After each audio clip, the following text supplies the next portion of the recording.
Hey guys, let's talk about what things can harm our jumping spiders.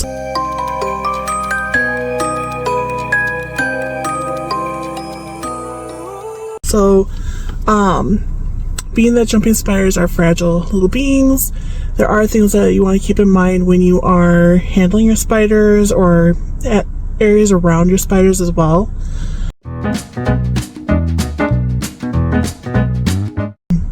One of the ones that I would say would be the most common to worry about is harsh chemicals. So this can be anything like household chemicals when you're cleaning, even things such as candles or incense, things that basically have fumes that will permeate the air. Anything that would end up having fumes that will be in the air can harm your spider. It can cause something that's called DKS, and essentially it's a neurological, I think it's neurological damage to your spider, and it's not something that they can come back from if they have it happen.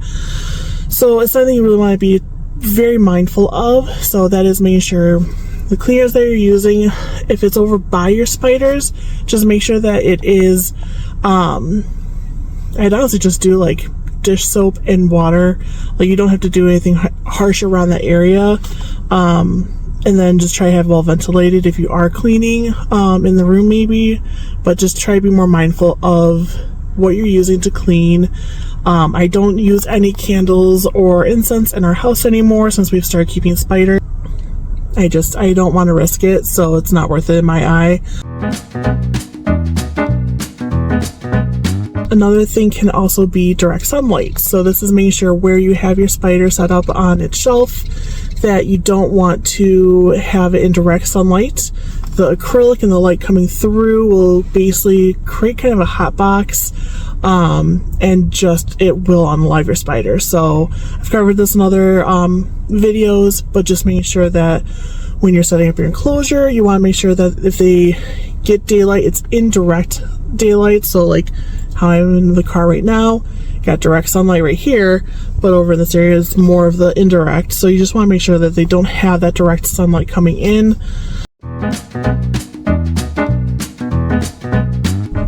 Another thing that can harm them is us. Uh-oh. What? People. Oh no, people. We are giant beings that are handling our spiders, so we can harm them, and it's not by our intention that we're trying to be, good pet owners. We want to be able to handle our spiders and enjoy them and bond with them, but we are larger than them and they are fragile. So just be cautious and be wary when you're handling them. When you're putting them back, be gentle. Usually when I'm trying to push them out of an enclosure, I use a little paintbrush, so that way it's a little bit easier to get them out. It's not as big finger coming in and trying to get them. So I would use a paintbrush to try to get them out. So just be gentle when you're closing the enclosures. Make sure that you're cautious of how you're closing the door, that you don't catch their leg or you don't catch them.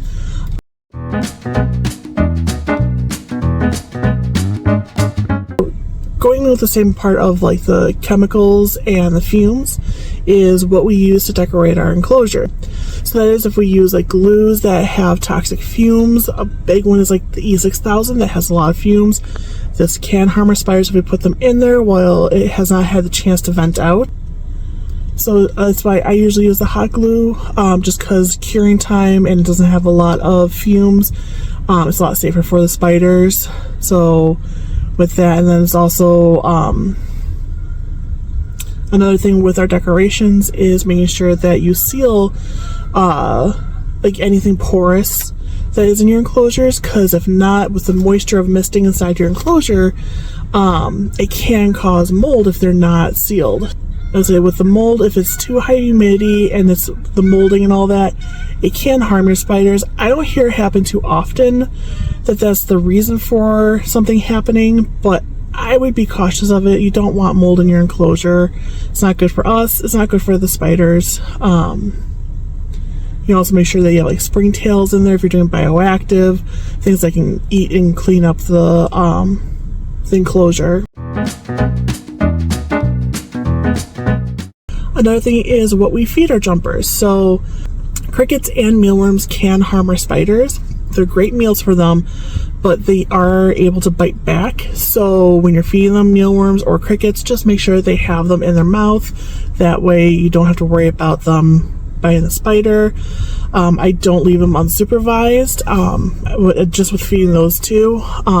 So I would just make sure again that they have it, because if you leave it unsupervised, the cricket or mealworm go hiding. If there's a chance that your spider maybe is molting and it's in a vulnerable, position, it falls out of its hammock while it's molting, the other bugs can take the advantage and go after your spider. So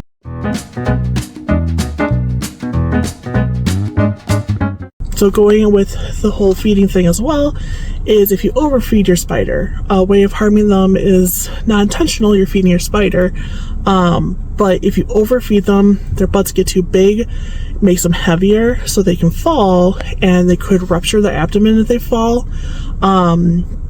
Or there's like a very small part of their body that's connecting their head and their butt, essentially. And if they're too heavy, they can separate. So it's gruesome. It sounds awful. I'm thankful that I've not had that issue with any of mine, but just be cautious of how much you're feeding them. If they look really chunky, they can last a little bit longer without being fed. You don't have to stick to the regimented, once a week or every 2 or 3 days, depending on their age. So I would just hold off and let them slim down, and then they should be good. I'll put up here a good guide of just the different sizes that you want to stay like kind of in the middle part, based on if it's male or female. So I think that's essentially it. I'm sure I'm probably forgetting some things, so feel free to comment below maybe some items that I forgot to mention, or maybe things I didn't even know about, and it'd be great for others to learn about as well. I have my knowledge, but I know that there's plenty of other keepers out there that have a ton of other knowledge too. So I'd love to hear your guys' thoughts. I appreciate everyone that's been joining my channel. I hope you're getting a lot of things out of these videos. If you want to support my channel, I do have an Etsy, and that's where I have my 3D printed decor and other items that we sell. All designs are done by myself. My husband 3D prints them at home, so lots of love and care go into the items. And I have my socials, Facebook, Instagram. Feel free to follow me, and I look forward to seeing you in the next video. You guys have a good one. Bye.